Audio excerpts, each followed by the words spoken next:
Hello everyone. Before I start the video today, I have a bit of an earnest plea to make. One that I have actually gone out of my way to write a script for, and to those of you who know me personally, you know how big of a deal that is. It's no exaggeration to say that times are hard for a lot of people, myself included. To those of you who gave me a chance by even clicking on this video, I thank you. But today, I ask for a little more. To please subscribe. Engage how you wish, comment if you and like the video if you feel like it. But please, more than anything else, subscribe. At the moment, this is the best way you can help me personally. I'm not begging for money, and you couldn't give it to me at this point anyway. I only ask for a single moment to click a single button, and that will be enough. Thank you all for listening, even if you decide not to follow through.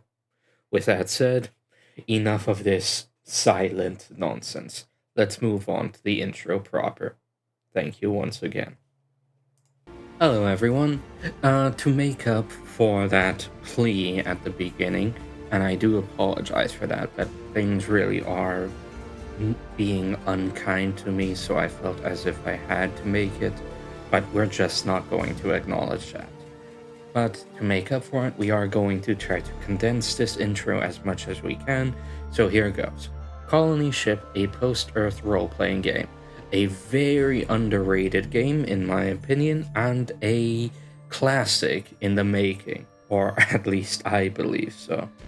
We're going to go ahead and tackle it today. Fair warning, I have played this game before, but it has been a while, so I believe I can treat it as if I was still a new player.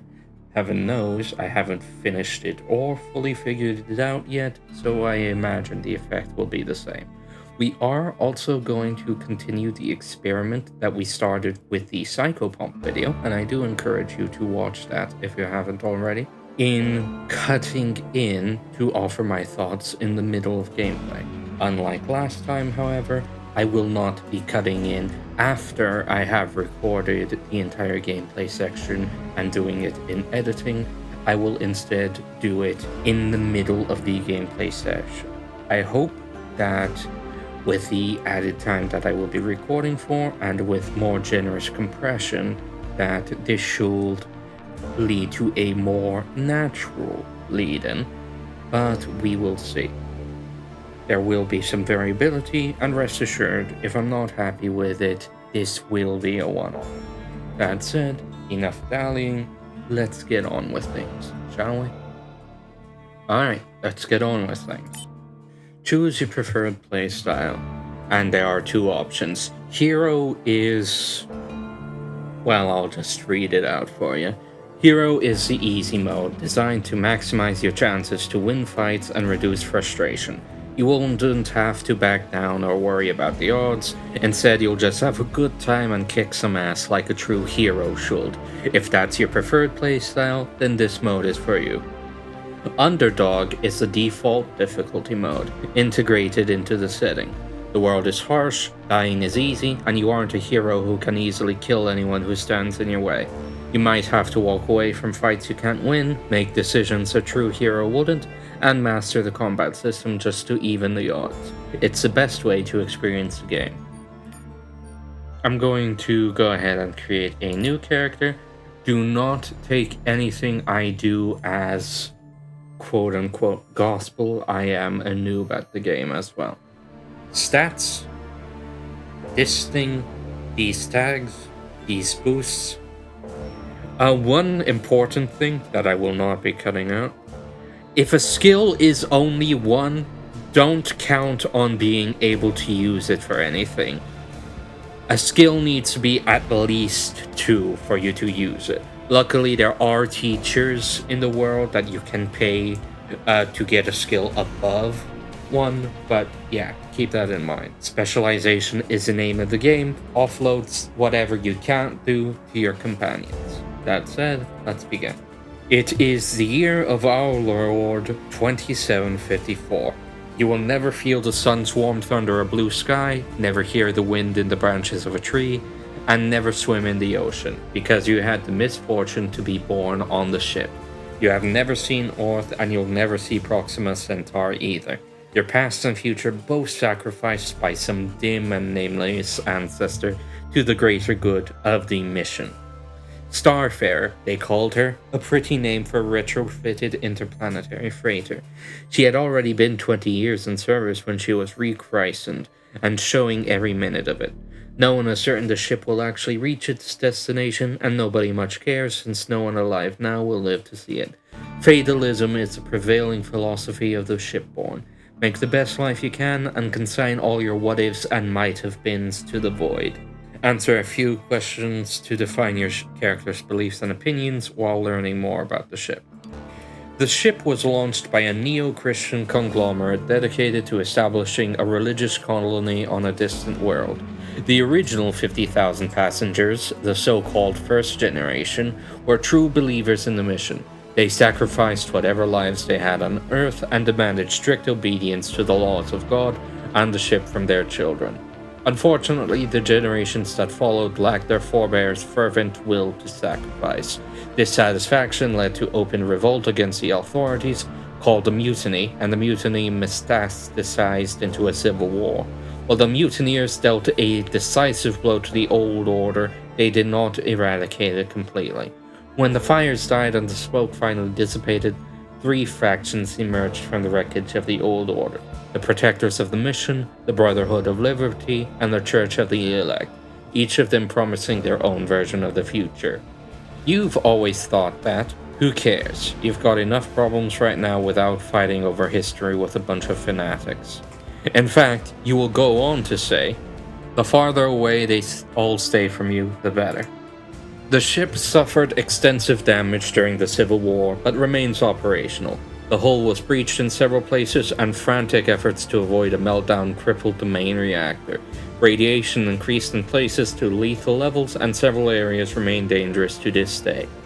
When a small percentage of children in the habitat were first born deformed, they were branded mutants and immediately shunned. The young were abandoned, and those whose defects didn't manifest until later were driven out. With the condition of the fusion reactor degrading to dangerous levels and the number of volunteers for jobs in the areas exposed to radiation remaining few, the mutants negotiated a pact with the habitat, granting them protection from harassment and violence in exchange for their maintenance of the engines and other vital ship systems. You've always thought that. Ostracizing fellow humans based on genetic differences is wrong. Hopefully our descendants will live in harmony in the future colony. The place you call home is known as a pit, and to some more affectionately as the Free City. Calling the towers of containers rising from the depths of a cargo hold a city is a bit of a stretch, and so is the other half of it. With no kind of law or government, freedom mostly means you're free to kill or be killed. On the plus side, housing is cheap and keeping overhead low is a priority when you have nothing. The real city, a metropolis sprawling across many decks, is called the Habitat. It offers much better living conditions for those who can afford it, but to live there you have to pick a side among the factions vying for control. Nobody in the pit gives a damn about their struggles, but like Earth before, nothing in this world is free. Just keep in mind you might get more than you sign up for. As far as you're concerned, some kind of rules are necessary or else we'll descend into anarchy. The ship is en route to Proxima b, an Earth-like planet orbiting Proxima Centauri. After launch, a deep space probe transmitted highly detailed images of the surface, which revealed one minor setback. This very habitable world is already inhabited. Since the voyage is estimated to take close to 400 years, it's possible that by the time the ship arrives, the colonists will encounter a mature civilization, corresponding to Earth's late Middle Ages. If that's the case, we must make every effort to live in harmony with the new world's native sons and daughters and learn all we can from them. As inevitably happens in dark and challenging times, some people turn to God for reassurance, the promise of an end to pain and hunger, or failing an end, at least a purpose. The Church of the Elect rejected both the Protectors of the Mission and the Brotherhood of Liberty as worldly fools distracted by politics and their own egos, teaching their adherents that they were chosen by God, The Church frames the journey of the ship as a centuries-long test of faith. We all face a series of difficult trials, yes, but with a very definite end. When the ship arrives at our destination, Judgment Day awaits every citizen. The righteous will be welcomed into the promised land of Proxima B, while the unrepentant will be returned to the hell from which we fled, Earth, to suffer for all eternity. The way you see it, it doesn't matter if God exists. People need to believe in something bigger than themselves. The Protector's one truth is a mission, and the sole way to ensure successful completion of the mission is to follow the old ways. The ways of the fathers, forefathers, and founding fathers are together the beam upon which the ship travels to our ultimate destination. The mutiny, which through their steadfast and timely intervention was thankfully aborted, was the ultimate betrayal of the old ways, of everyone who had come before, the nullification of every sacrifice and every life dedicated to the mission. Sworn to regain control of the ship, the Protectors will subjugate anyone who threatens the mission. Over the last century, they have managed to expand their enclave somewhat, but the Brotherhood is deeply entrenched. To overcome them with violence would result in massive loss of life, an unfortunate consequence which itself would endanger the mission. The Protectors should be more flexible if they want to attract more people to their cause. The Brotherhood was formed to liberate the people from the shackles of the Ship Authority. Their first sally, which the fossils of the old world called mutiny, did not completely achieve this aim. However, the Brotherhood was successful in establishing themselves as a significant power in the new order. Unfortunately, the Brotherhood's subsequent attempts to complete their emancipation of the enslaved, wherever they may be, ran into an unexpected obstacle. Not only did the children refuse to cooperate in this noble mission, they often violently resisted, and sometimes even chose the Protectors or the Church over their own best interests. The war goes on, but will be fought on different battlefields and with different tactics. A non-military campaign to win over the people through reason and deceit, weakening the enemy from within, is a central pillar of this new strategy.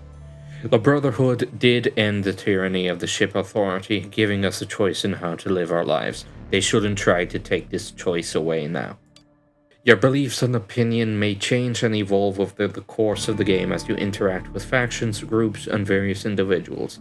Keep in mind that actions speak much louder than words, and that saying one thing and doing another won't fool people for long. Begin your adventure. Chapter 1: The Pit. Ever since you were a kid, this has been your home. A sprawling heap of vacant cargo containers slowly getting filled up with those who couldn't afford to stay in their habitat or needed to get away from its bosses and factions. Out here, folks have lived free and died fast, with those who survive earning their keep by either diving into the wreckage of mission control and bringing back valuable relics of the past, or figuring out a way to make money off the fools who do the diving. From the day it sprang up like a patch of mold on this rich substrate, the pit has been overshadowed by Jonas Redford, the canny, cagey son of a bitch who planted its first spike. The de facto mayor of a town with no government, Jonas holds court in the Promised Land, the pit's only brothel and the base of operations for his network of thugs and whores. But as the pit has grown, Jonas's seat at the top has gotten shakier. When the Brotherhood of Freedom threatened to annex the town, concerned citizens banded together and hired the Regulators, a mercenary gang led by Jeremiah Braxton to keep the Brotherhood out. But now, as Braxton's gunmen swagger under the neon lights, some folks have started wondering whether it's time for the pit to get a little law and order, and whether Braxton might be the right man to wear a sheriff's star. You open your eyes to a grey, whole-metal ceiling, one panel of which flickers yellow, indicating day shift.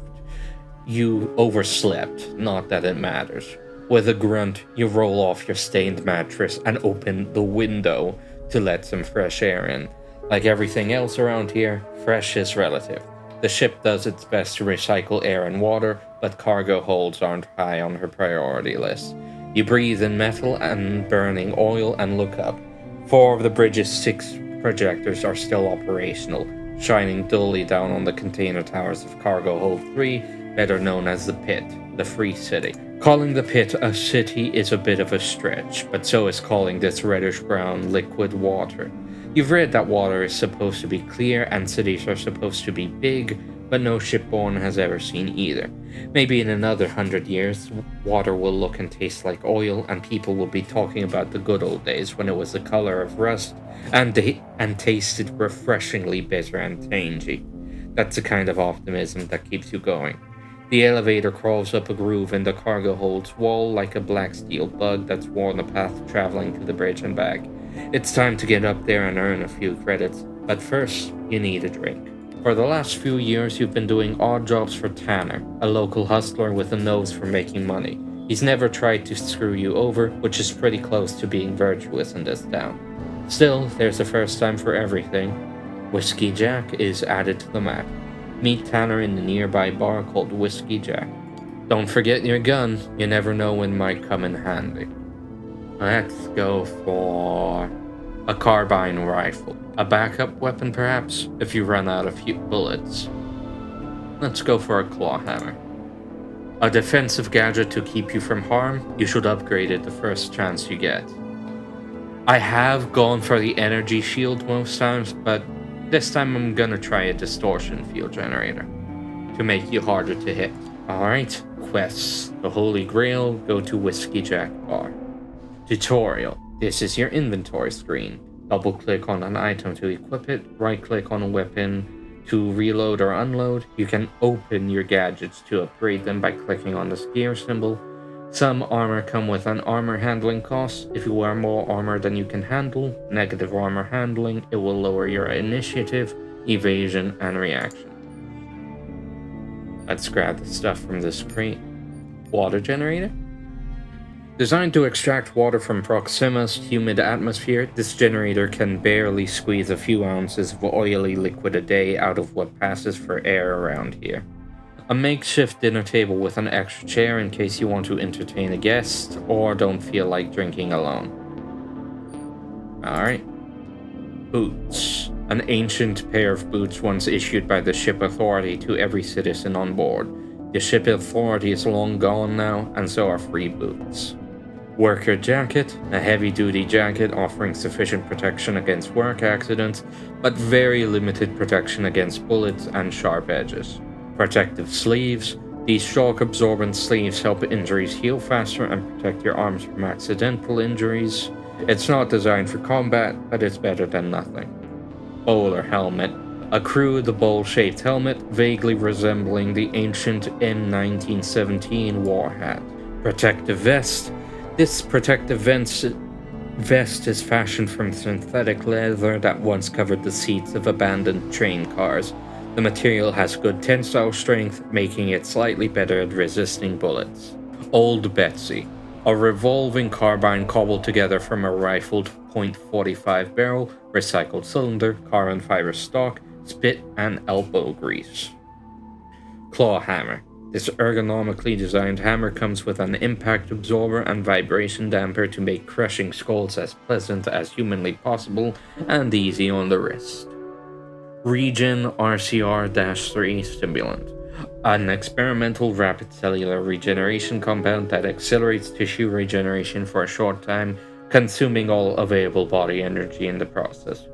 Heal 7 HP instantly and regenerate 7 HP per turn for 2 turns, but all your stats are reduced by 1 for the duration of combat. Taking more stims will increase the penalty. Gadget, Distortion Field. Designed for rapid response operations, a personal distortion field generator makes it difficult for enemies to target its user. Difficult, but not impossible.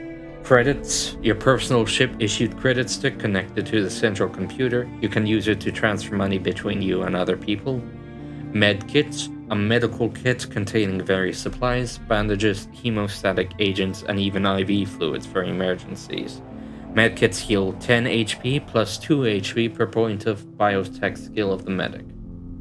45 ammo, a heavy bullet with a higher stopping power than either 5.56 or 9mm. aka, don't miss, because it costs more too.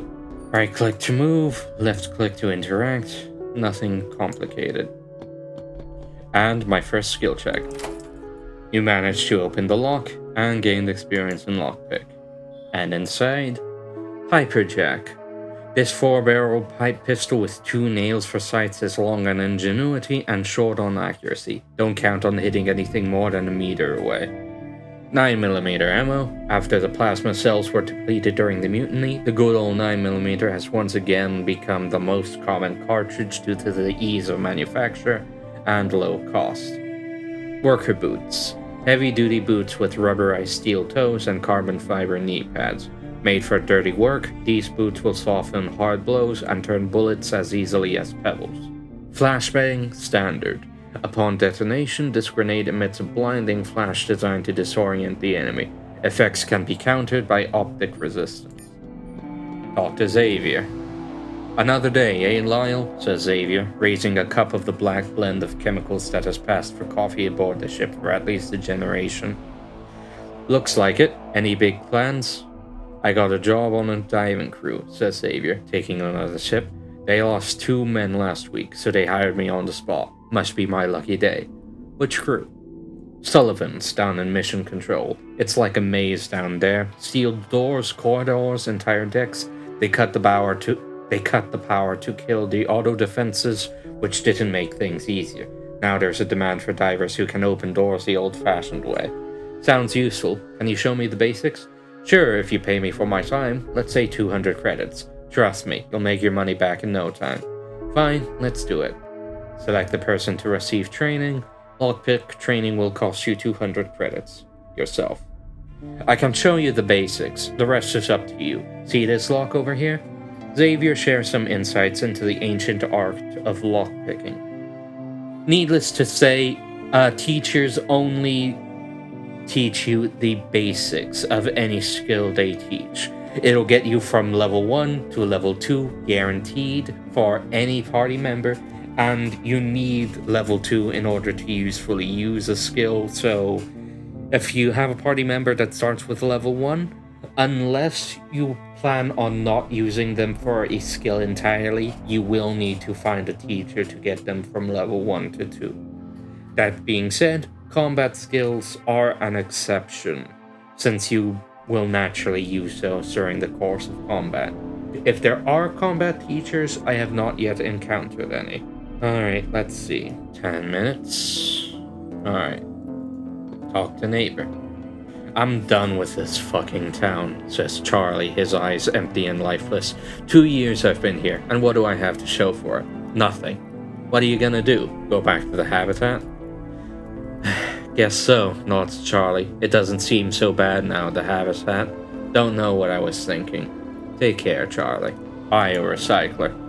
These biorecyclers break all organic matter, from waste to dead bodies gathered each morning, into simple organic compounds and mineralized nutrients, which the ship turns into N-tabs. It's a circle of life. Sneak 2. Go inside. Although mind if I do. You slip into the room undetected.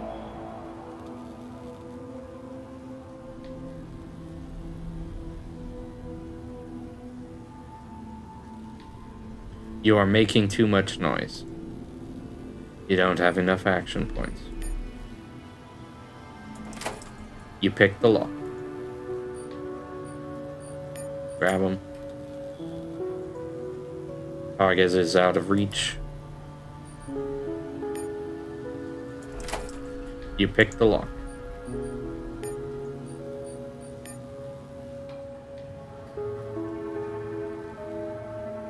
Alright, back out. You made too much noise and can't go back in. Yeah, that basically happens every time, unless you have, like, ungodly amounts of sneak. Electronics stripped for parts. You gain experience and a module that can be used elsewhere. Electronic module, a swappable module that can bring dead machinery back to life, even if temporarily. Gather as much of these as you can, you'll need them for just about everything. Lockpick 2, open it. Sure thing. You pick the lock. A woman is half asleep in an old worn-out chair, a half-empty bottle of whiskey on a makeshift table in front of her. When you take another step, she opens one eye and glances at you. The Lord giveth, sighs the woman, and reluctantly opens the other eye, forcing herself awake. How'd you like to make 500 credits for 5 minutes of work? Why me? You passed 2 tests, says the woman, reaching for the bottle. First, you picked the lock on my door. To be fair, the lock is shite, but it still takes some skill. Second, you clearly have a certain moral flexibility, otherwise you wouldn't be here. What do you want me to steal? A key, grins the woman. How else are we gonna get in? Why steal a key when you can pick the lock? Let's not get ahead of ourselves here. Just because you can pick this lock, she nods at the door, doesn't mean you can pick any lock. Some locks are way too tricky, others are hardly locks at all, at least not in the conventional sense. Why do you need me? He knows me, so he'd be on guard. That's why I need you. Who's this mysterious he? His name's Samson, ex-military by the looks of him. He favors the engine fuel bar in Campdown, but he's awfully tight-lipped, even when drunk. My guess is he came into some money, not entirely legal, and decided to disappear. Can't find a better place than the pit, eh? He keeps a low profile and rents a cheap room, but it's all an act. I saw him skulking around in the outskirts one day and followed him. He led me straight to his stash, but it's locked tighter than a steel drum. So how do I steal his key? Easy, let me show you.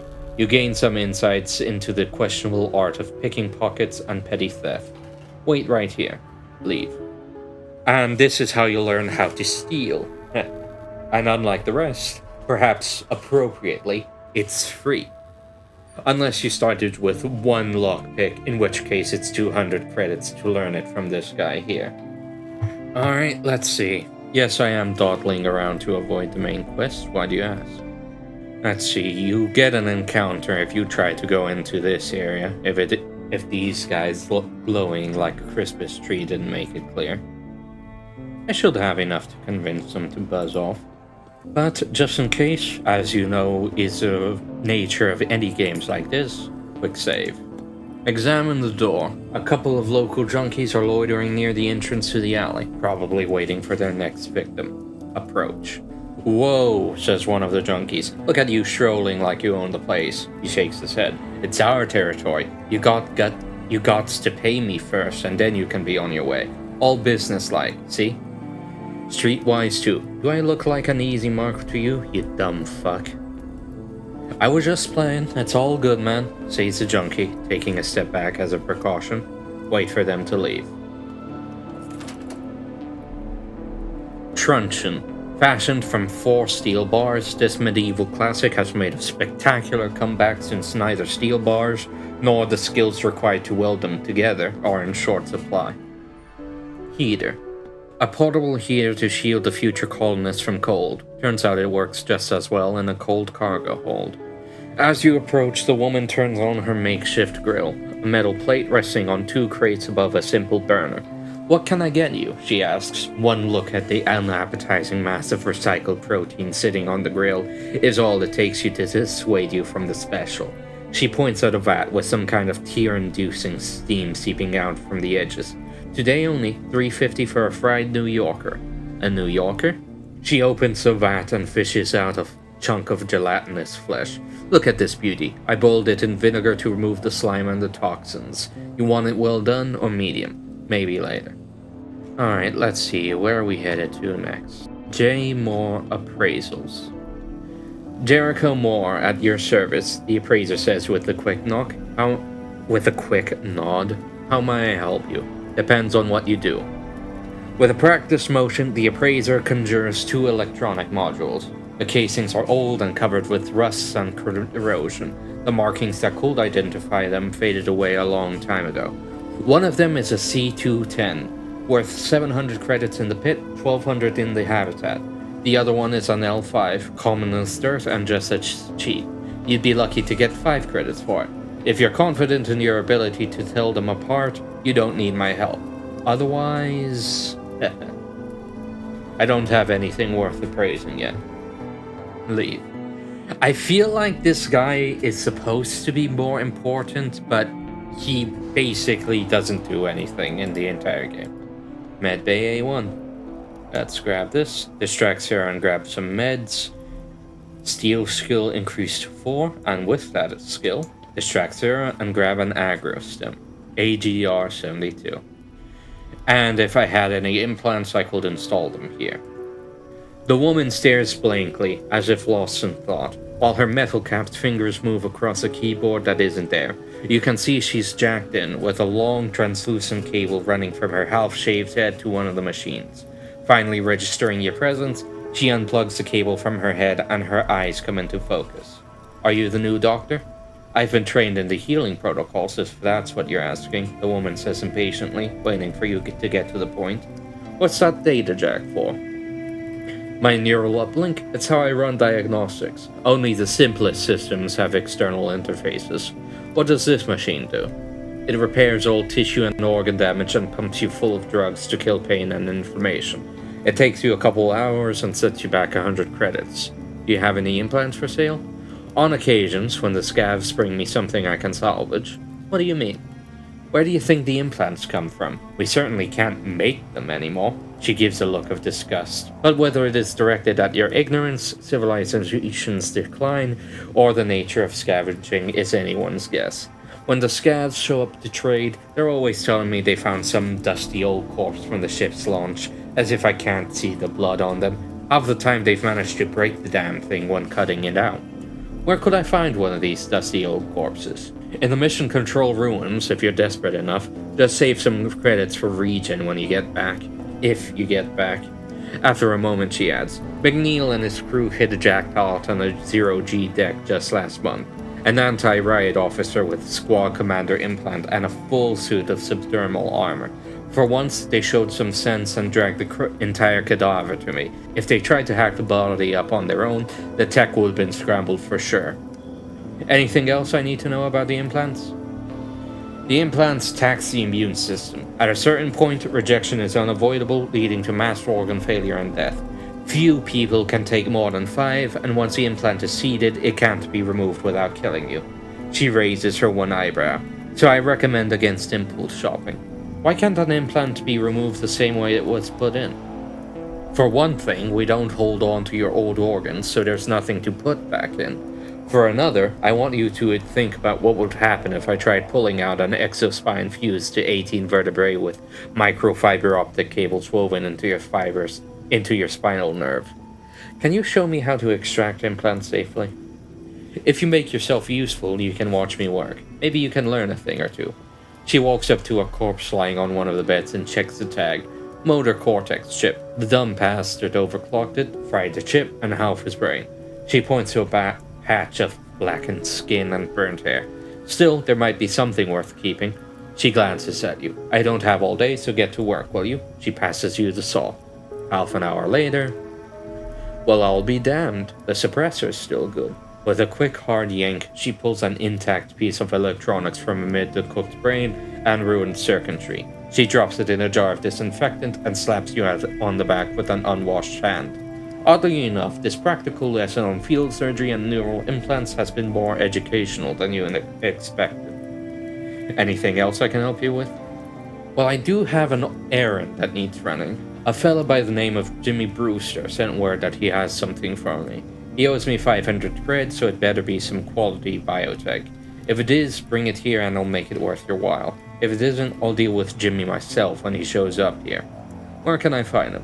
When he's in town, he rents one of the warehouses in Camptown. E7, I think. Can I ask you something else? Make it quick. Browser wares. This is the syringe I took from her, and yes, I could sell it back if I was so inclined, but as you can see, the prices are pretty terrible. There are perks that can help, I believe, but not easily. And thankfully you don't have a solid inventory size. You can hold as much as you want, as heavy as it might seem. Agro AGR-72 stimulant, mankind's longest dream to create super soldiers, has finally become a reality, but this reality turned out to be far less glamorous than the dream. The serum does make soldiers stronger and faster, but the effects wear off fast and the come down leaves them tired and exhausted. 1 to 2 extra melee damage, plus 4 AP, plus 15 reaction, and plus 10 accuracy for 2 turns, but all combat skills are reduced by 2 for the duration of combat. Basically, all stims come with penalties.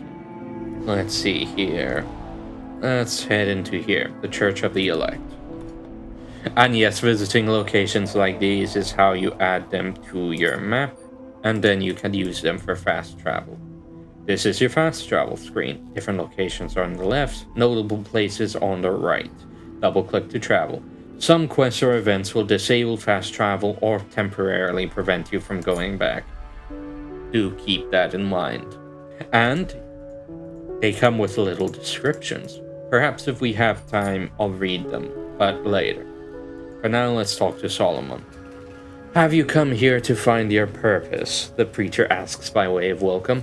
Either the church has fallen on rough times, or they deliberately chose a minimalistic design. The only ornamentation is an oversized metal cross welded to the back wall. Two deacons flank the altar, a featureless metal oblong, and look on impassively. The submachine guns cradled in their arms suggest theirs is a militant faith. What purpose will that be? Doing the Lord's work, of course. How else would we prove our devotion to the Lord? How else would we end our trials and arrive at our destination? Is it a fancy way of saying you'd like to hire me to do a job? You can say that, frowns the preacher. One of my deacons was taken prisoner. I want him back. Is there more to the story? I sent him to James McNeil, the preacher says reluctantly. If McNeil and his crew were to pay the church a tenth of what he makes from his scavenging business, people will take notice. Others would follow his example. You're lucky McNeil didn't use a deacon for target practice. He's a man of God, the preacher says angrily. I want him released. I'll see what I can do. Looking for anything in particular? Asks the storekeeper with an unconvincing smile. His face is unshaven and smudged with oil. I'd like to buy a gun. A wise decision, says the storekeeper, nodding approvingly. What kind of gun do you fancy? An energy gun would be nice. The storekeeper laughs politely, then stops when you don't join him. We've run out of energy cells a long time ago. The guns aren't much good without themselves, are they? Run out? Why?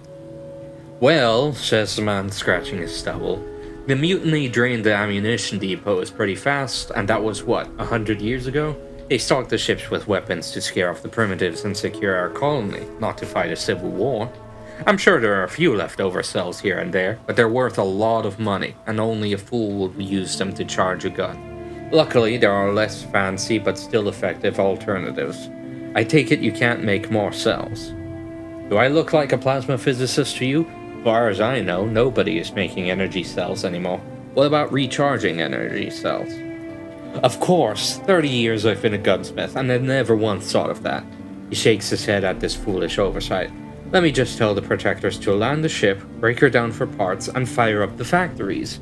In the meantime, though, how about you take a look at this fine piece of workmanship? He produces a rusty pipe with an attached grip. Ever heard of the gun that won the West? This is its exact replica, but twice as deadly. The West was won with a gun made from scrap metal? It was indeed, says the man without blinking an eye. But let's save the history lesson for another time. Do you have anything more sophisticated than pipe guns? What's wrong with pipe gun? The gunsmith stands a little straighter, as if offended. A bullet from a pipe gun will kill you just as dead as any other kind of bullet. He sighs. But if you want to waste your money on something fancy, go ask around the Habitat. They've got all kinds of fancy over there. Why not make better guns here, in the pit? You see anyone around here who'd pay 1,000 credits for a high-quality piece? You take your pipe gun, shove it in someone's face, and pull the trigger. It will do the job just fine, providing it doesn't explode. Show me your pistols. Accuracy requires a long barrel. It will slow you down a bit in a fight, but gives you a big advantage at a distance. If you want to unload in a hurry, use a revolver. A timeless classic, but less accurate at range. If you're the sort of person who can't stand to lose an argument, I suggest our third option. Extra barrels. Awful slow to reload, but if you empty all 4 chambers in someone's face, you should have the rest of the day to do so at your leisure. How about a rifle or a shotgun? Where do I start? He looks over his wares carefully. A sawed-off shotgun is a good choice for the novice. You just point it and pull the trigger. But unless you're damn close to the target, you'll get nothing but a bang and a flash. For better accuracy, try this long arm. Harder to handle than the sawed-off, but the most accurate gun there is. Then there's this multi-barrel shotgun. Don't worry about the rust, elbow grease will take care of that. The stopping power is second to none. The range isn't too bad either, as long as you remember it isn't a precision weapon. Do you have anything automatic? Machine guns? Sure, I do have a few in back, but keep in mind that bullets aren't free, so you'd better have deep pockets if you want to spray and pray. Different gunsmiths have different ideas on which design is superior, but no matter how you look at it, you still have three main categories. One-handed, with a magazine housed in the grip. Range is short and accuracy is nothing to brag about, but it's fast and will give your enemies nightmares in close quarters. At the other end of the spectrum, you have the assault SMGs, which are more like a rifle than a pistol. Built for range and accuracy, you need to keep your distance to be effective. The stock makes for better stability, but they're slower to aim and fire. And in the mid-range, there are the compact SMGs. They don't excel at anything, but don't have any significant drawbacks either. Also, keep in mind that, as far as I can tell, once you buy something from a shop, they don't restock. I'm not sure you can buy stuff back when you resell it either. Cole's Gadgets. Talk to Cole. The name's Cole, says the proprietor, a dark-skinned man in his 40s sporting an optical implant and a data jack. What can I do for you, friend? What do you sell? What the sign says the man pointing at the door. Cole's Gadgets. What kind of gadgets? Grenades are my most popular item. He produces a dented metal cylinder the size of your fist. I've got the plain old flashbang, gas and smoke, anything you need. They aren't as fancy as the relics, but they sure can get you out of a bind. What do you mean by relics?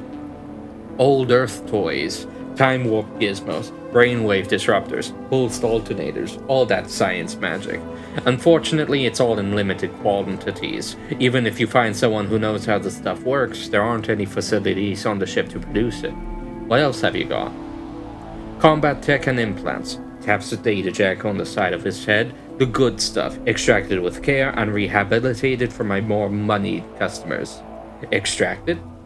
You know they don't make new ones, so where do you think they come from? Now take a look at this beauty. Cole dangles a small ball made of some smooth, shiny substance from a bundle of ultra-thin, translucent wires. As it slowly pivots, you see on its reverse side a much-worn barcode and brown spots that look like dried blood. Excellent pedigree, says Cole. For all previous owners, no registered complaints, and still performs up to factory specs. It's a basic model though, which is why I'd be willing to practically give it to you for 200 credits. What is it?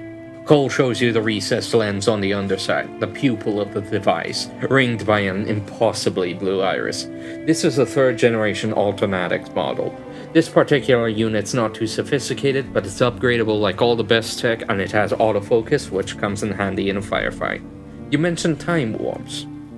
The laymen call it a stasis field. Pointed at someone, and the illusory experience we think of as time will slow to a crawl for them. Brainwave disruptors cause debilitating hallucinations. Pulse alternators will fry any electronics that aren't shielded. The ship is safe from this sort of low-level sabotage, but be careful not to set one off near your own toys. Why didn't they keep the first-generation colonists in stasis then? It impairs neuronal functions, so the longer you stay in stasis, the higher the chance to come out a vegetable. A 30-second exposure is mostly harmless. After a few days, you'll never be the same again. A few centuries? Cole shakes his head. Can I ask you something else?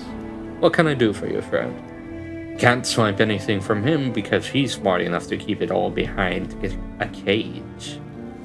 Computer success, you managed to open the door. Luckily, since this game doesn't have any concrete paths that you need to follow yourself, you just click a point on the map and your character goes there. I can cut out way more than I will normally be able to. Look for anything valuable. Ooh, goggles. Let's see what these got. Work goggles. These goggles were designed to analyze screen readouts, cross-reference input against unfathomably massive databanks, and not so gently correct any deviation from protocol in milliseconds. Today, they help with target acquisition and tracking. The thermal imaging quality is low, but better than standing in the dark and thinking about your life choices. And strip this for parts. Alright, now let's talk to Zeke.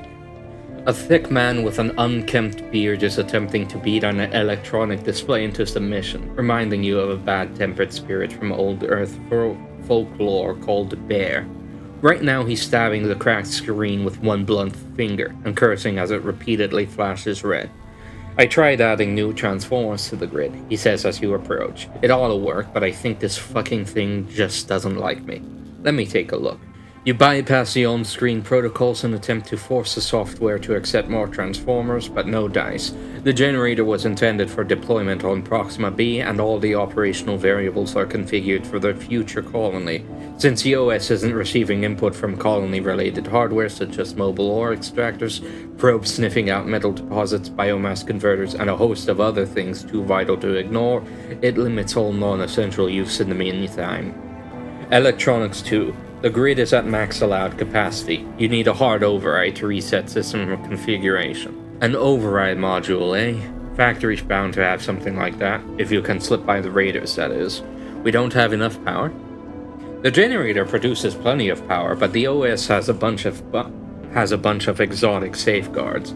Every parameter and input is dictated by the big plan for the colony, so every time I try to make a change, the OS throws a fit. If we can manage to add more transformers to the grid, that'll hold us for the next little while. The bigger problem is heating and air. This cargo hold was never designed to have so many people, or anyone at all if it comes down to it. Portable air purifiers keep the air more or less breathable, even if it will leave an Earthborn gasping on the floor and complaining about his rights. But that's only a temporary solution. We need to fix the old purifier to set us up for good. Then there are the defenses to worry about. The bigger the town gets, the more likely the habitat will come knocking. Anything I can do to help? If you could supply an oxidizer for the air purifier, that will take a load off my tortured mind. That's the kind of thing I can pick up at the store? Sorry, I was just ruminating.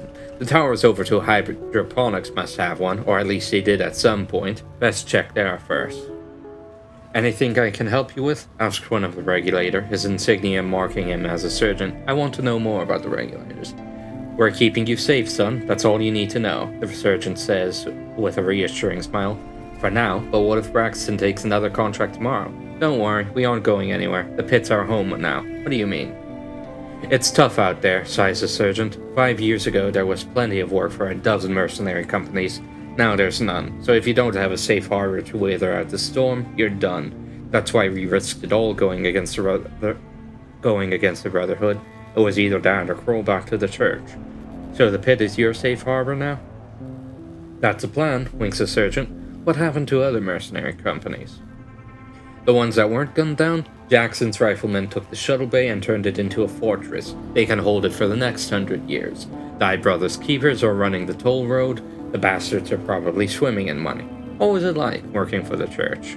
They're fighting a war they can't win, but they can't admit it, or can't see it, which is far worse. Oh, nice.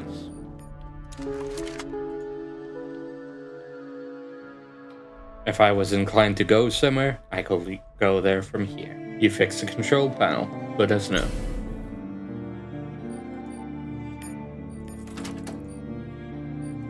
Nice. Turret. A dead turret. The ammo drum is empty and the targeting control module is missing. All that's left of a turret that defended Main Street from an angry mob during the last year's riots. Move along, says the guard. Nothing to see here. What's Main Street? Point at the sign above. Well, if Camptown is anything goes kind of place, Main Street is a place where nothing goes without Jonas Redford to say so. What about the outskirts then?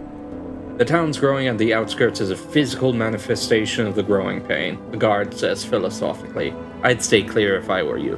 What can you tell me about Jonas? What everyone knows, shrugs the guard. He set up a camp here 20 years ago or so, back when he was still making runs into what's left of the mission control. The camp grew, and Redford grew with it. He doesn't call himself a mayor, but he doesn't have to. Everyone knows what he is, except maybe Braxton. What do you think about Braxton? A hired gun. A few years ago, the Brotherhood got the notion we won't put up much of a fight if they were to come free us from our chains, so Jonas hired Braxton and his regulators to dissuade them. Braxton lost half his men dissuading the Brotherhood until they got the message, which gave him a hero status on all kinds of ideas. Why be the mayor's guard dog on a tight leash when you can be the mayor? Braxton fought the Brotherhood and won? Ha! Braxton caught the Brotherhood's forces by surprise and delayed them long enough for the Protectors to show up. That's what he was hired to do, to buy his time. For all their flaws, the Protectors won't let the Brotherhood grab the pit without a fight, and vice versa, of course. As long as they're busy fighting each other, the pit will remain free. Is there someone here? Yes. Nice. What's in here? Medkits? Ooh, shells. A self-contained cartridge loaded with 8 metal balls. It's devastating at close range, but has low armor penetration. Talk to the proprietor. Welcome to the Old Earth Emporium. The proprietor is so excited you almost can't tell it's a pitch. Where do you want to go, my friend? Do you want to walk the streets of ancient Rome? Sail the 7 seas before they went toxic? Save Earth from brain-eating alien invaders? Let's get to the part where you tell me what you're selling. Movies, he says, just like the olden times. What you're looking at here is a fully immersive simulation, puts you smack dab in the middle of the action. Back before the mutiny, this magic box was a training simulator used to upload skill sets into a person's melon. Achieve in minutes would take decades to learn in the real world. Now imagine what this level of tech can do for modern entertainment. Forget about everything else you've seen and done. I'm talking about the best damned experience of your entire life. Wait, you're telling me you have a machine that can load skills into people's minds like software into a computer? It sure can, if you have an authorization token, the proprietor replies dryly. He's plainly frustrated by how insistently you're missing the point. Do you have such a thing? No, you don't. So why not take a load off and enjoy some of Earth's finest films instead? Hold on, tell me more about these tokens. Well, the ship authority kept a pretty tight fist around them, as I understand it. They didn't want just anybody to take a ride and come out a super soldier or a nuclear engineer. I think the mutiny showed they were pretty much bang on the money there. So you need one of them thingies to access the fancy cognition protocols. The token routes the request to the central computer and pop, out comes another productive member of society. Where does one get these tokens? Other than filling out a form in triplicate with the ship authority? No place. I mean, maybe there are some lying around here and there, but how bored would you have to be to go looking? Don't answer that, because I've already got the cure. How about a nice World War IV flick? It's about the crew of a damaged hunter-killer forced to land in a pacification zone. Classic of the genre, non-stop action. You're gonna love it. How many world wars did they have? 5, probably 6 or 7 by now. No reason to stop when you've got a good thing going, right? Which one was World War IV? The African War, the Nigerian Confederacy versus the Empire of the Congo. The Nigerians were subjugating their neighbors and calling it a confederation, while the Congolese were busy expanding their borders in all directions. Didn't take long for their interests to clash. Not surprisingly, China and Europe backed Nigeria, their biggest trading partner. The Pan-American Protectorate and the Caliphate sided with the Congo, probably to spite their European Federation and take them down a notch. The rest, as they say, is history. Did we win? Well, after 3 years of fighting, everybody said they won. The enemy got to keep the north, most of it was razed anyway, but we did liberate the south. What was Earth like before we left? The founding fathers called it Sodom and Gomorrah. I wonder what they'd call this little slice of heaven, says the proprietor, gesturing around him. You think things were better before the mutiny? Compared to all this, hard to imagine worse, says the proprietor, scratching the back of his head. Of course, if you listen to the Brotherhood, the ship was nothing but a floating prison before the mutiny. If you listen to the Protectors, it was paradise lost. So the truth's gotta be somewhere in between. Not that it matters now. What does the Church say? The Church? They blame the ship authority for the collapse and the mutineers for plunging the ship into chaos, which puts them at odds with both the Brotherhood and the Protectors. Their chaplain general says that had the Church been in charge, none of that would have happened. But I have a feeling that he's talking about his plans for the future, not the past. What can I do for you? Manny leans forward and puts on the smile he keeps for clients. Nothing, apparently. Synthetic meat, 200 flavors. Oh boy. Talk to the salesman. Show me a man of taste and I'll show you someone who's sick of ingesting end-tabs, says the meat man excitedly. He gestures you closer. What am I selling, you ask? Real synthetic meat paste, infused with old world flavors not seen since planet Earth. What would you say to a salty New Yorker? Or a tomato-y marinara red? What about spring mix? Yeah, you look like a spring mix man for sure. You sell meat that tastes like spring mix? My friend, we do it all. The salesman squeezes an oily, colorless substance out of a grubby tube and rubs it between his fingers. See what I'm saying? 60% organic. Eat it raw or stir-fry, Earth style. This is the closest you'll ever get to eating real buffalo, but the actual Earth animal never tasted half this good. Why? Because even the ancients didn't have our flavor infusion technology. Plucking up another unmarked tube, it squeezes a cyan-colored blob into a plastic cup. The Danish blue melts in your mouth. I gotta warn you though, close your eyes and you might think you're sitting under a tree by a river of water someplace, eating a blue Danish thing. Whatever that is. How exactly does one make synthetic meat?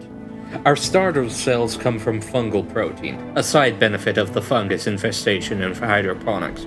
We grow the cells in a protein-rich serum decanted from the biorecyclers, which incidentally reduces the load on the ship's recycling systems, while providing a steady supply of delicious, nutritious meat paste. Win-win. The biorecyclers are where bodies get dumped. The key word is recycled, smiles the salesman. Let's not dwell on what goes in. What matters is what comes out.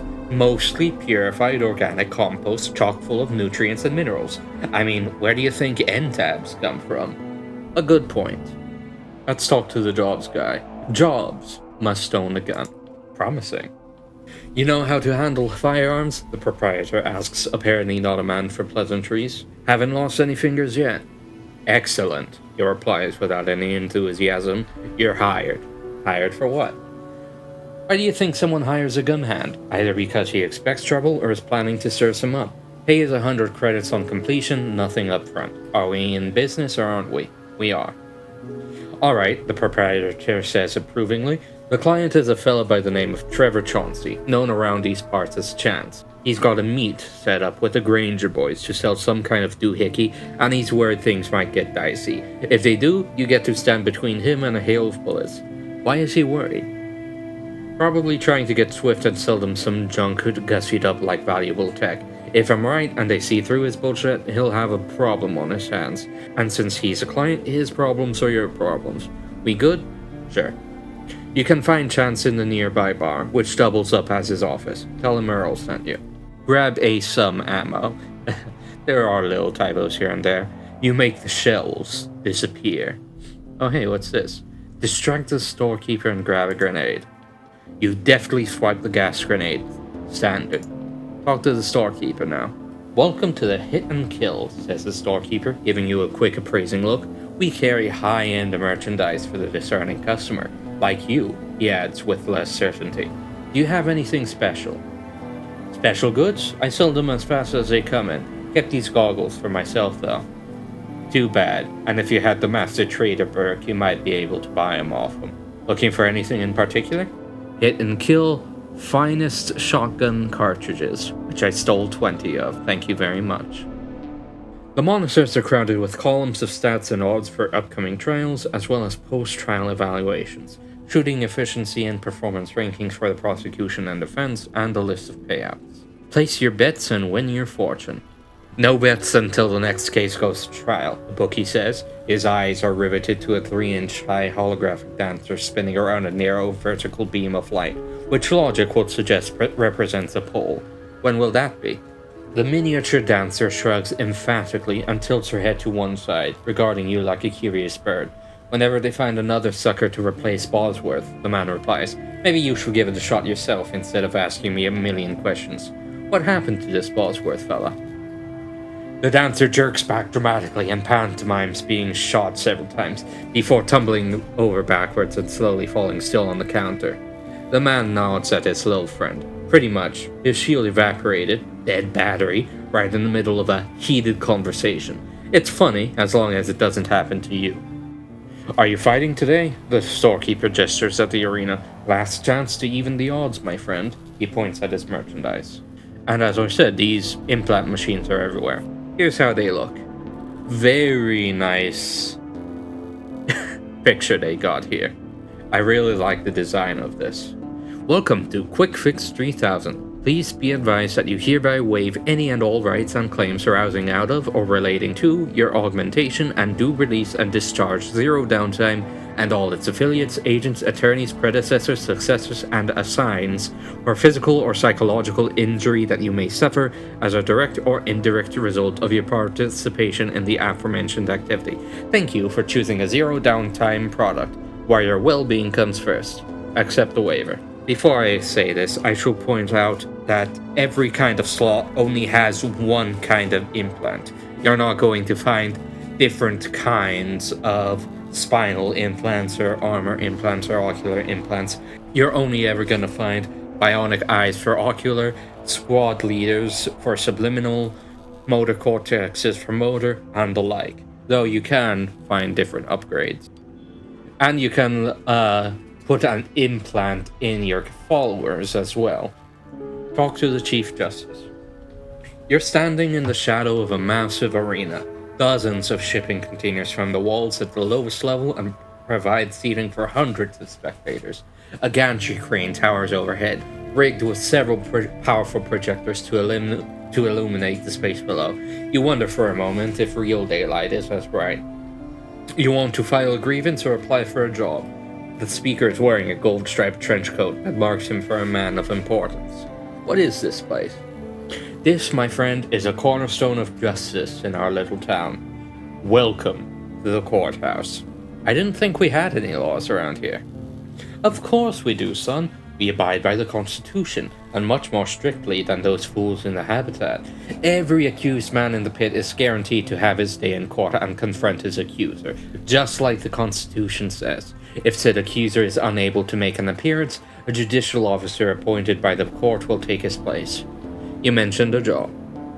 We're running low on legal representation for the prosecution, he admits with a sad shake of his head. Lost 3 officers last week in a string of challenging cases. Sure, I'll give it a try. Excellent, smiled the man. I am the court's Chief Justice, which means I'm in charge here. You'll start out as a deputy prosecutor, sorting out minor cases, misdemeanors mostly. If you if you do well, you'll be promoted and get to prosecute more interesting cases. Who knows, you might even make judge one day. Ready for your first case? Deputy prosecutor? Back on Earth, you'd be a probationary deputy district attorney, but seeing as there are no districts here, and not any attorneys neither, deputy prosecutor will do. Give me a few hours. You accept the case and you fight in the arena. That's nothing complicated. Steel 4. Do I have Steel 4? Yes. Pick his pockets. You gain a cheap drive with 76 credits. Not much, but anything counts. Talk to Boone. Welcome to Boone's Moonshine, says the bartender. What can I get you? Any work around here? Must be your lucky day, grins Boone. My algae shipment is 3 days late and my customers are complaining. Fetch it for me and I'll pay you 1,000 credits. Why do you need algae? Beats the intabs or synthetic meat, shrugs Boone. It's chock full of protein, vitamins, and minerals. All natural, mind you. None of that plastic shit. 1,000 credits for a delivery job? 1,000 credits for a shipment of algae, says Boone, correcting you. I pay Carlos 900 per case, but I'm willing to throw an extra 100 for delivery. If you can get a better price from Carlos, that's between you and him. Where can I find this Carlos? Over at Hydroponics, where else? I hope you don't mind a bit of traveling to expand your horizons. I'll see what I can do. Talk bartender. Haven't seen you here before, says the bartender. He sets a beaten alloy mug on the bar and fills it with a black oily liquid. Drink. You take a careful first sip, finding your body's instinctive rejection of poison, and wait for the familiar warmth to spread through you. After a few moments, the world is a slightly better place. Samson. Oh yeah, for that other quest. My sense should be good enough. Samson gives you a sharp look when you move next to him, clearly fighting the urge to tell you to piss off. Order a drink to put him at ease. Seeing that you're just another customer, Samson relaxes and switches his attention to one of the serving girls. Work your magic. You spill your drink on Samson, causing a commotion and making his key disappear. Mercy's guard. Is Mercy expecting you? Asks the guard, taking a break from their daydreaming. May the Lord have mercy on your soul. You gain a cheap drive with 82 credits. Talk to Jack. What can I get you? The bartender has spotted you looking over the assortment of unlabeled plastic gallon jugs, each with its own unappealing liquid in some shade of brown. We got Gut Water, Rat Poison, High Voltage, Fire Water, and Absolution. Special on the Rat Poison right now. Every third round is free for as long as you're able to drink it. Rat Poison it is, then. The ship provides the basics of human survival. Recycled air, recycled water, and end tabs. Recycled nutrients and minerals pressed into chewable tablets. They taste like cardboard, but they're free.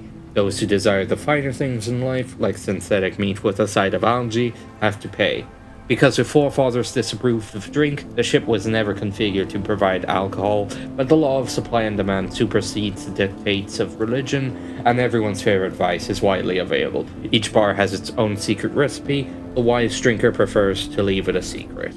The bartender gives you a nod as he sets a beaten alloy mug on the bar and fills it with a black oily liquid. You take a careful first sip, fighting your body's instinctive rejection of poison, and wait for the familiar warmth to spread through you. After a few moments, the world is a slightly better place. Any work around here? Well, since you asked, there's this fella owes money to just about everyone in the area. The name is Jedediah Walker, but he just goes by Jed. Balance owed is 1,200 credits, including interest. If you manage to collect, you'll get 250. How does that sound to you? Jed Walker? The name sounds familiar. I can tell you he runs his mouth faster than he runs up a tab, and that's saying something. Jed claims to have traveled the ship from stem to stern and made deals with every type of merchant, fanatic, and scav known to the void. How such a worldwide entrepreneur ended up living in a rusted-out container furnished with discarded packing material is a mystery to me, but I just serve liquor. Never claimed to be one of the big brains around here. Where can I find him? Ask around and camp down. Start with the local bars. Welcome to Boone's Moonshine, says the bartender. What can I get you? I'm looking for Jed Walker. Jed's a bit of a wanderer, but at last I heard he was staying at the new housing block down the street. Can't miss it. Rectangular design, olive green with rust trim. Forest Muse, I think it's called. Forest Muse. A dark-skinned man in his 40s is reclining on the two back legs of one-piece injection-molded plastic chair. He's balancing a double-barrel shotgun on his knees and it's pointed in your direction. Unlike the other junk strewn about, unlike his home itself, the shotgun is well looked after. The fuck you want? He asks, raising the bore of his weapon a little less than an inch. You owe 1,200 credits. What about it? Says Jed. He's obviously annoyed, but since he's already aiming a shotgun under your head, isn't sure how to express it. I'm here to collect. So? Son, take a quick look around. Anything here you can shift for 1,200 credits, it's all yours. Persuasion 2. Look, I'm not here to give you a hard time. I'd like to help you square away your debt. But if I go back empty-handed, soon as you fall asleep, 4 hard boys are going to come around and close the account for good. Look, I don't have the money, but if you really want to help me, I know a way to clear $2,000 minimum, but I can't do it alone. I'm listening. Ever heard of Black Will? His parents named him What God Will, but he shortened it to Will. A little later, some other folks tacked on the rest when they saw what kind of man he was. I heard he was somewhere in the factory. Yeah, he was, but Blackwell wore out his welcome and right now he's laying low, conveniently close by. There are 2 more with him, at least half as black as Will. But if you back me up, me and you can do this town a favor and settle my debt. All for an afternoon's work. What do you say? My afternoon's wide open. You'd best get ready then. I'll wait for you here. How's life treating you, Lyle? Asks McNeil, grinning from ear to ear. Did you hear about that stuff we found 2 weeks ago? An anti-riot officer dressed to kill. He chuckles at his own joke. The gear's in mint condition like it was issued yesterday. Lucky you. Luck has nothing to do with it, says McNeil, insulted. We were out there for almost 2 weeks, knee-deep in dried-up corpses. Must have been quite a fight. Armor burned through, implants fused to bones, one poor bastard's helmet melted around his head. Hell of a way to go, if you ask me. You still have that gear? Gear that good? We sold it before Sarah finished cutting out the implants. Top shelf stuff. Brother Solomon sent me. He wants his deacon back. You kidding me? That bastard must have heard we were flush with credits and had the fucking nerve to ask for his cut. Can you believe this shit? He wants his cut, he can earn it on our next run. He doesn't want a cut, the church does. You sure you want them for an enemy? Me? I didn't start this shit. That fucking weasel did when he tried to shake me down. It doesn't matter who started it, you can't win a fight against the church and you know it. I can't fight them, and I can't let them roll over me either, sums up McNeil, his smile long gone. Doesn't seem like I have a lot of options, does it? They need an excuse to roll in. Deacon plays a victim, his trigger-happy friends come to his rescue, and take over your operations in the process. You let the Deacon go, they have no choice but to call it off. Fucking bastards, says McNeil, shaking his head. I'll let the Deacon go, and if they still have a problem with me, you gain experience. Return to Brother Solomon. It's good to see you in God's house again, brother. I have rescued your Deacon. The Lord works through you, brother. This much is clear. The question is, will you dedicate yourself to his service? If it pays well, why not? You aren't lost, brother, the preacher says gently, putting a hand on your shoulder. You only think you are. What's the job? A man came to see me. Not Braxton, not Jonas, but me. The preacher pauses, letting you appreciate the significance of this fast. He asked for help, but all I could do is lift his spirits and give him hope to last a bit longer. For I knew the Lord will send someone. Find that man and ease his sufferings, brother. You want me to find a man with no name? The man himself might be hard to find, but the source of his problem should be easy enough to track down. Oh, I leveled up, so I can assign a feat. There's good news and bad news about gaining experience. If you're alone, all the experience comes to you. If you're with partners, the experience is shared. So, more followers covers more ground, but it also results in lower leveling up overall. Educated. It's really just one of the best ones. Now what to tag? Sneak. Sneak is a real pain to level up. Sneak inside.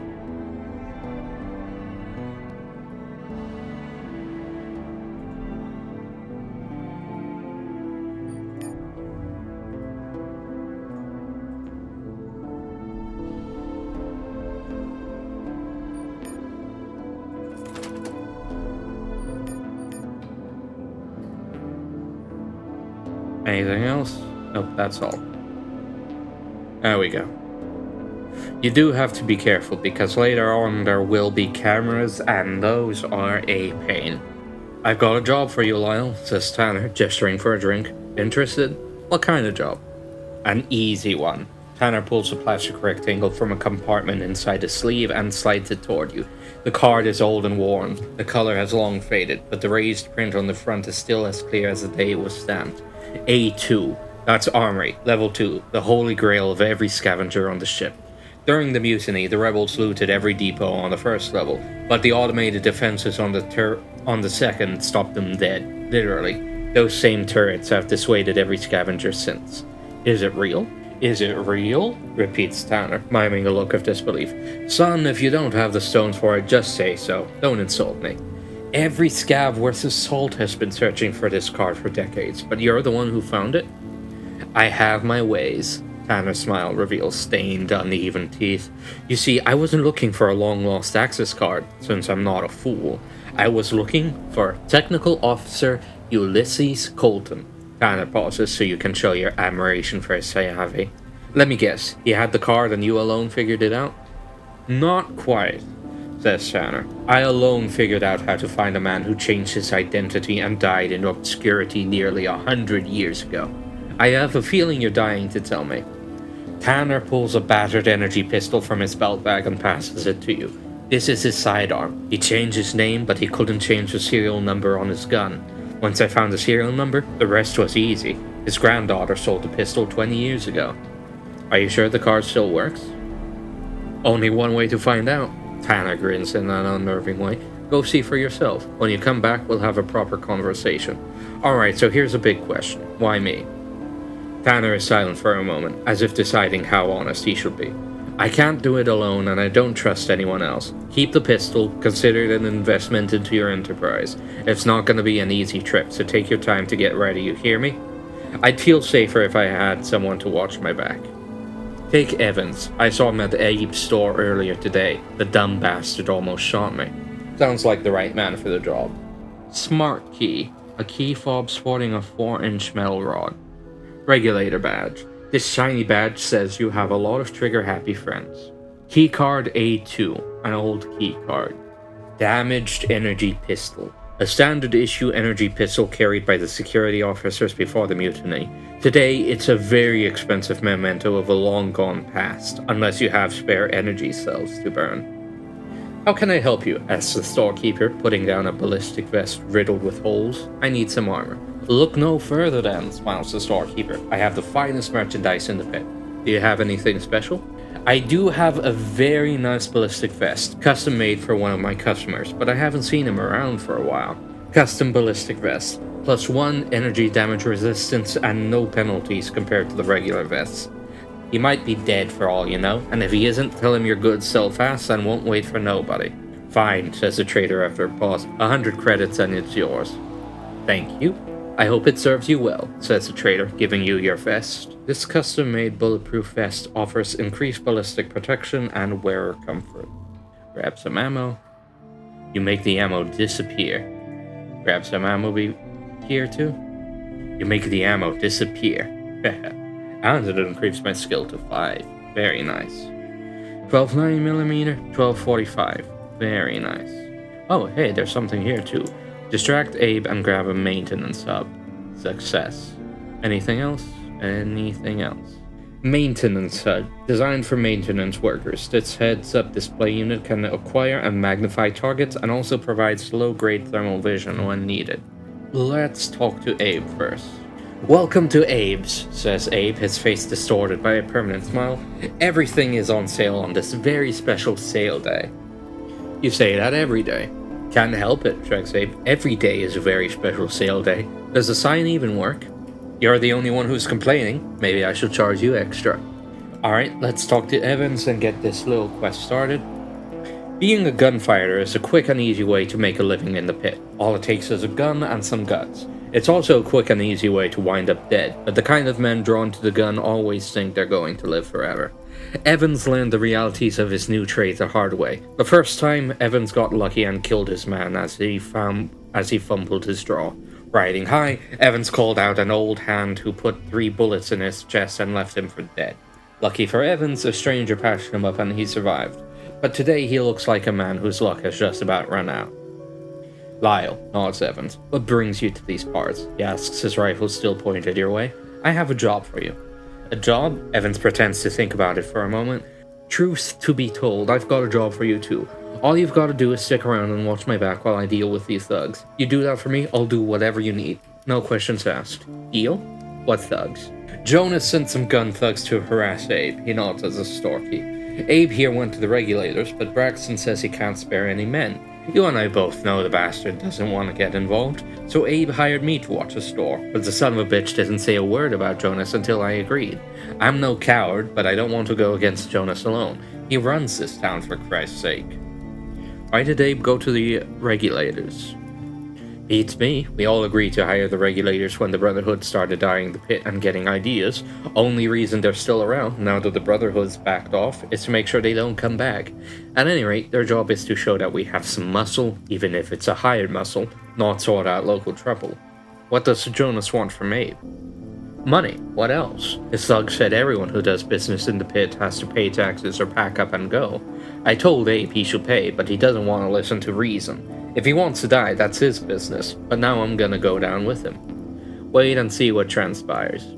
The thugs show up around noon. A man in his 40s who moves with slow confidence and a brash young man eager to get himself killed. You got Jonas's money, demands the kid, talking tough. The older man stays quiet, keeping his eyes on you and Evans. What money? You deaf? Asks the kid, spitting on the floor. Jonas's money. He owns the pit, so it's about time you fucking freeloaders started paying your fair share. It doesn't have to go this way. And which way's that? Asks the older man softly. You can see he's been counting heads and running odds while the kid's been talking. You leaving the store in a body bag. Might not be me, says the older man smiling. It's not a good smile. Are you willing to bet your life on it? On what might or might not happen? That's one hell of a gamble, friend. You saying we leave empty-handed? Scoffs the older man. You have a feeling he wants a way out. Apparently the kid gets the same impression. What are you talking about? Asks the kid. It's 2 against 2. Hell, I could kill both of them myself. And then what? Collecting tax is one thing, killing folks over it is another. You cross that line and you'll end up dead sooner than you think. Have it your way, the older man says tiredly. We're going. The kid tries to protest, but for all his talk, the only thing he shoots is a black look. The door hisses shut behind the gun thugs, and Evans breathes a sigh of relief. Then gunfire erupts outside. "What do we do now?" asks Evans, visibly shaken. "We have to see it through, I suppose." "It's your call," says Evans. "I reckon I'll stick with you until this thing blows over." "Welcome aboard." "A moment of your time, Lyle." "I don't know how to thank you, Lyle," says Abe, wiping sweat from his forehead. "These ruffians, they would have killed me dead. God knows I don't have much, but I'll give you all I can spare and then some." Turns out Abe could only spare 2 small boxes of ammo, 25 rounds each, but it's definitely better than nothing. "Abe, I'm starting to think these 2 gentlemen had the right idea. Maybe I should finish what they started." "You always make me laugh, Lyle," says Abe without even a crack of a smile. "Surely you don't think I was going to give you nothing but some ammo? You ought to be ashamed of yourself." He sighs and puts some medkits and an old credit stick on the counter. "You gain 50 credits and 2 meds. Much obliged. So what are you gonna do now?" "Pray for less excitement in my life? What else can I do? Then you move here from the habitat? You can always go back." "Back?" laughs Abe. "As bad as the pit is sometimes, the habitat is 10 times worse. The protectors are all about their mission, and every poor bastard that lives in their enclave has to toe the line, whether he likes it or not. They tax you up the wazoo and then expect you to contribute what little you've left to the war effort." "They're still talking about war?" "The protectors have been gearing up for war ever since mutiny. The Brotherhood's been doing the same, of course. If you ask me, neither side wants to fight, but they've been beating their chests for the last 100 years, so they have no choice but to grow through it with it." "And the church?" "Waiting on the sidelines to finish off the winner. It's a smart play." Rumor has it that Captain Braxton once served a higher power, that in the days before his crisis of faith, he was known as Faithful Gunner Jeremiah Braxton among the Church of the Elect. There's plenty of talk about why he left, but as is often the case, no story is more compelling than the others. Backed up by a few like-minded men and picking up more recruits along the way, Braxton left the church and wound up in the pit, where good fighting men are always in high demand. Around the same time, the Brotherhood has started nosing around, eager to establish a foothold here. Braxton and his regulators offered the good people of the pit their services. After much debate, they were hired to drive the Brotherhood's men out, which was accomplished with brutal efficiency. You see Braxton and 2 of his men standing next to the bodies of the gun thugs. "Thank God you're alive," says Braxton, holstering his gun. "When I saw them leaving the store, I assumed the worst."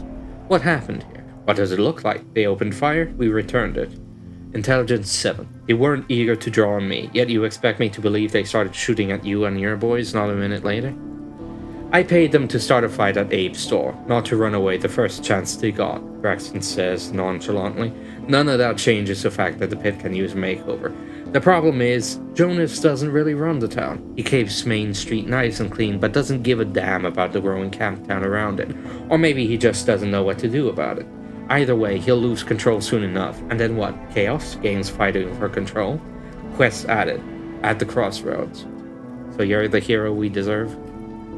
"If it wasn't for me, the pit will be a Brotherhood's boot camp right now, and if I'm gone, well... I barely know Jonas, and I don't know you at all."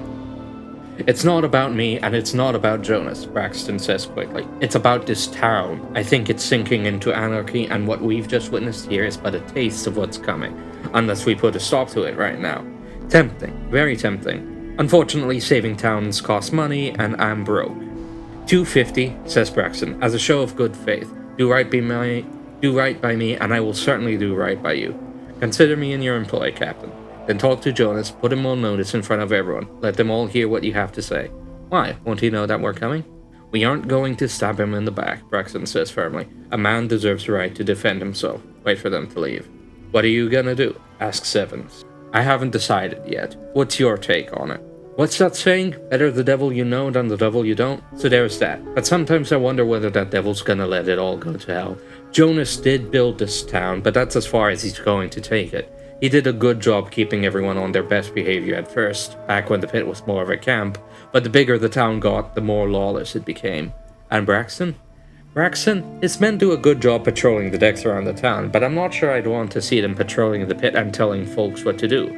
If Braxton ends up on top, who knows how far he'd take that law and order thing. Although probably not as far as a Brotherhood would. So there's that.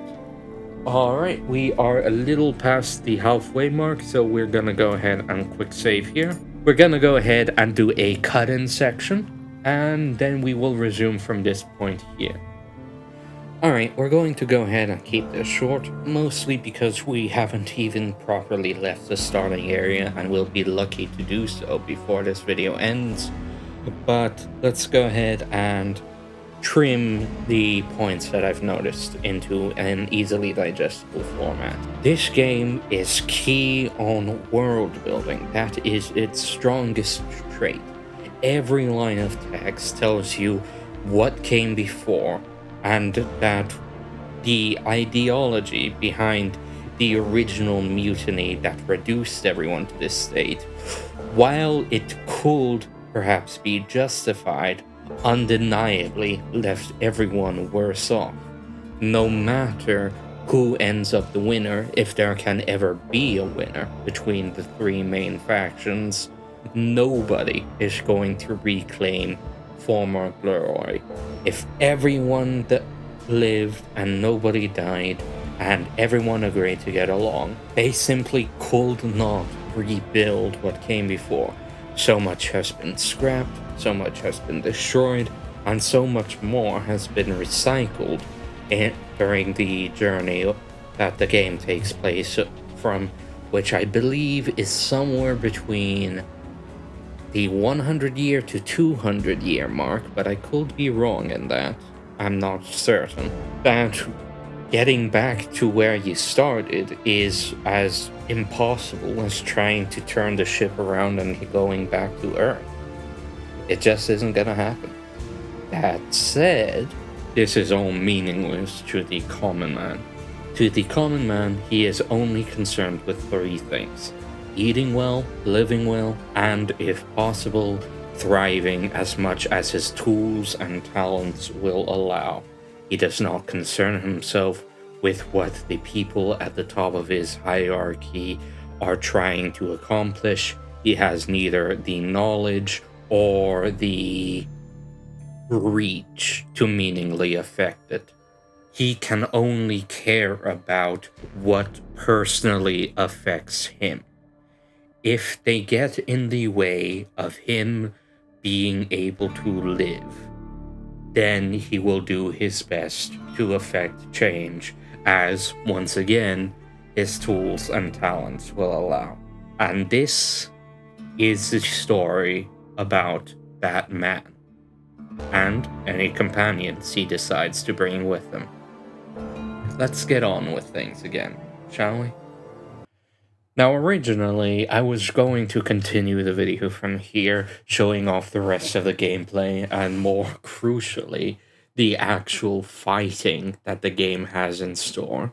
But unfortunately, I realized that I have massively over-recorded in footage, and if I was going to put in everything as originally intended, even with generous cutting, this video would have been pushing 3 hours, if not over 3 hours. So this has been a difficult decision to make, but ultimately I have decided that this video will be best split in half. This half will be uploaded as is, and the next half will be uploaded after the next chill video.